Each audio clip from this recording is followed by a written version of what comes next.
Glenn James, he's from Kansas City, and he's got a question about getting back into the game at a certain age. So basically, like, I won't read the whole thing because it's a pretty detailed email. But the crux of it basically is that he moved to Kansas City. He lives in KC now, and he's been playing with a few of the local guys, and they seem to dig what he's doing, and so he's found himself a nice little pocket of players.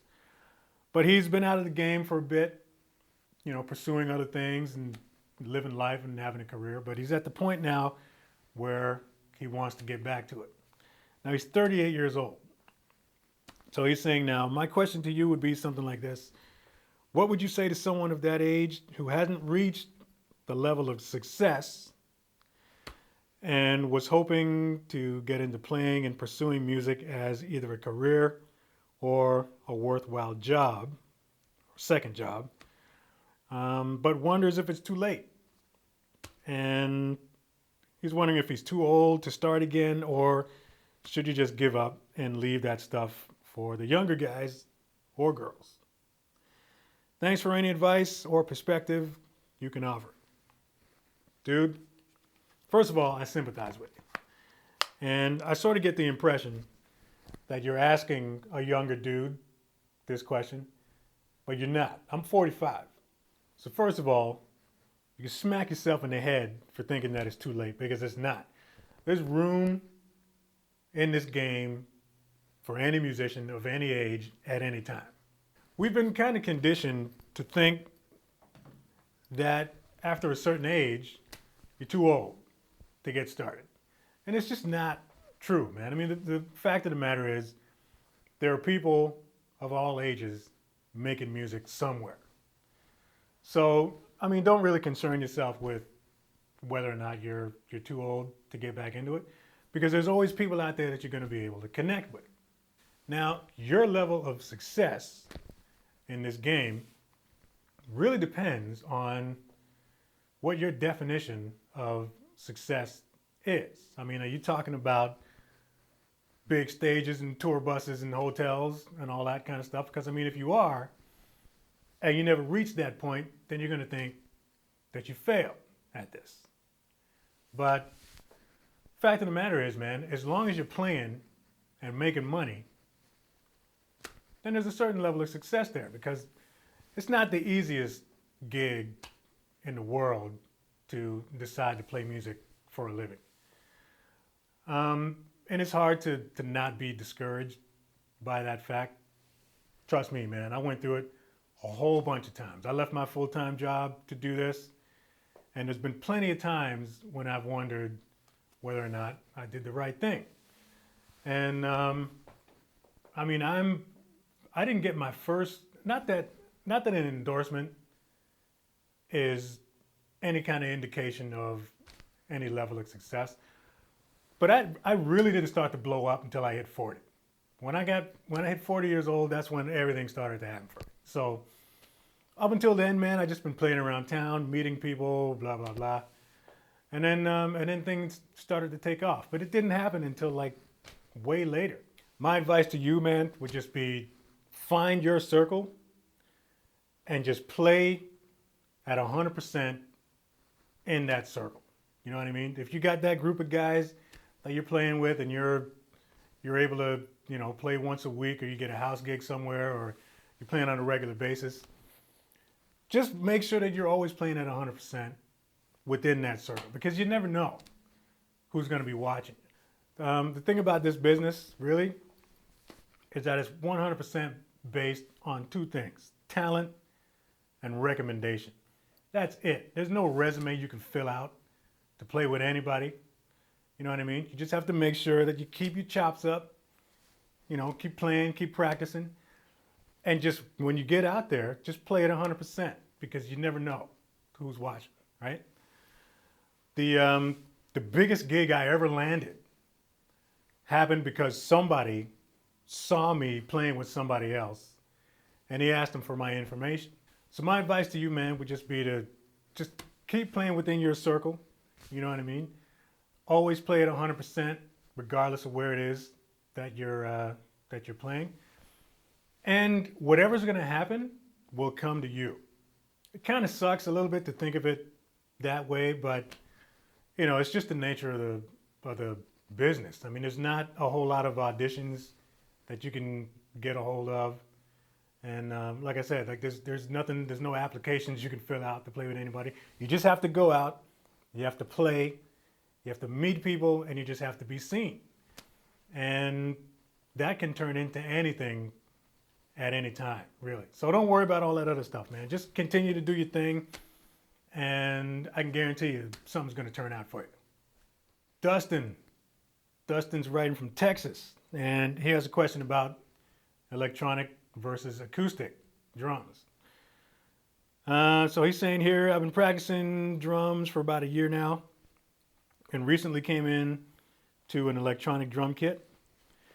An amateur drummer that I know and always talks down to me, sucker, saying that practicing on an electronic kit won't help me on a real kit because they have different bounce. The sound they produce doesn't compare to a real kit, blah, blah, blah. Will the practice translate to a real kit when he is eventually able to upgrade? So basically he's asking, if you spend most of your time practicing on an electronic kit, will you sound good on an acoustic kit? First of all, man, that's just another example of why you really need to be careful who you're getting advice from.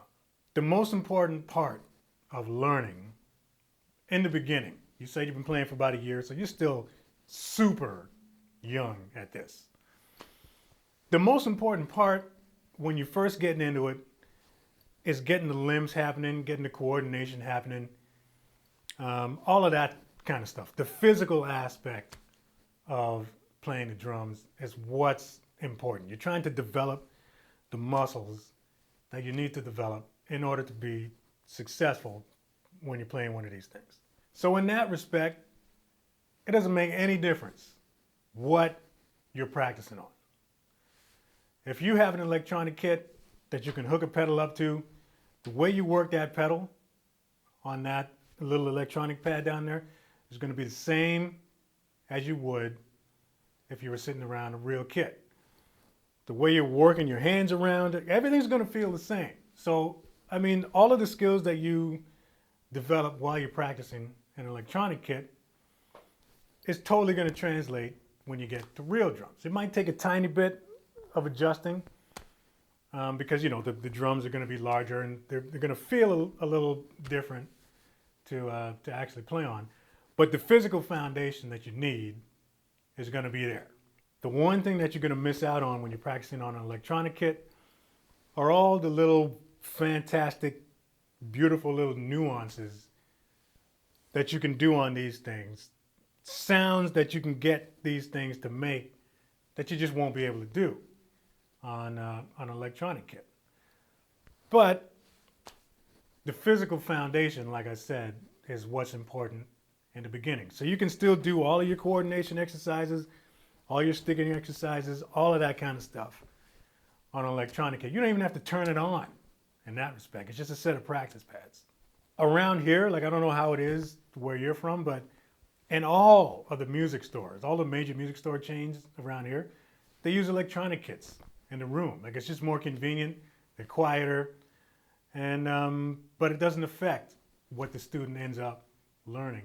And you're totally going to be able to transfer all that information onto a real kit. When you finally sit down on a real set of drums, then that's when you're going to learn how to just adjust to, how the skins feel and all the cool different sounds you can get out of a snare drum. You're going to learn all that stuff later. But like I said, you're still early in this game. Focus on just working on the physical aspects of playing, and you'll be fine, man. Don't worry about it. You're not going to lose anything by the time you move to an acoustic kit. Mamoru, I don't know if I'm saying that right, but Mamoru is from Malaysia. He's actually studying music in Indonesia. but he is from Malaysia, and he's got a question about hands and grip. So basically, he's got an issue where he's holding the stick differently in each hand, and he wants to know if that's okay. So he's saying, is it fine to hold sticks in a different way? My right hand is French grip. My left hand is American. So I guess some teachers have told him that it's better that both hands are the same. But he's struggling with his left hand because he can't hold the stick the same way as his right hand. He's thinking maybe because I'm still not used to the strokes on the left hand, didn't properly use the American grip in the same way. When he changes to French grip, it becomes uncomfortable. So he basically just wants to know, is it better to change the grip in the one hand or just keep using American? And do you have any tips to improve strokes and movement using the American grip? It just sounds to me, man, that you're not spending enough time developing your hands. Now, unless you have some kind of actual physical disability where you can't move one hand one way, then I would tend to agree that it's a good idea, at least while you're working the practice pad, that one hand mirrors the other one. So whether you're doing the palms down thing or whether you're holding them this way, you just need to spend enough time developing your hands so that they're both the same.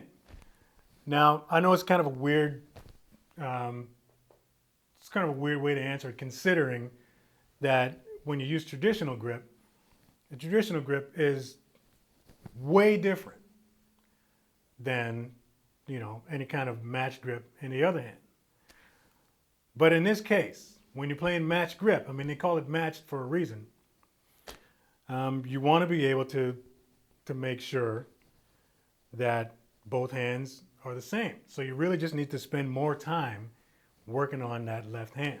Now, while you're playing, you're going to be using different gears, different hand positions. They're going to vary a little bit. So, and that's really just because of position and angle and all that kind of stuff.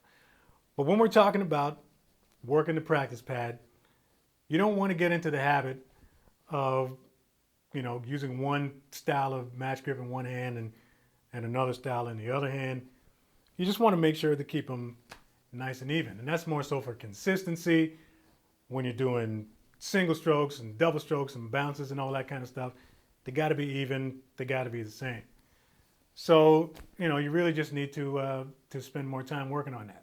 As far as exercises to help develop those, there's three. There's only three that you need to know. Single stroke, double stroke, and a single paradiddle, right? All you need to be able to do is play a good single stroke and develop a nice bounce.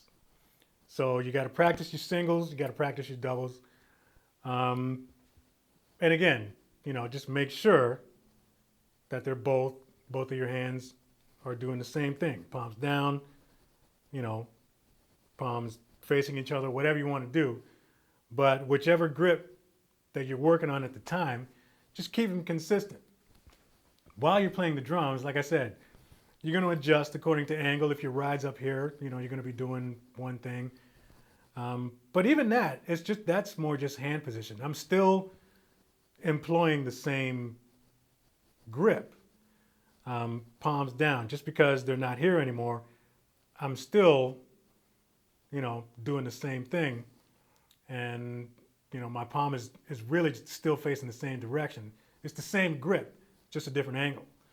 So I would suggest to you, find a grip that's most comfortable. Out of all the ones that are uncomfortable in your left hand, find the one that's the least uncomfortable in the left hand, and work both hands the same way.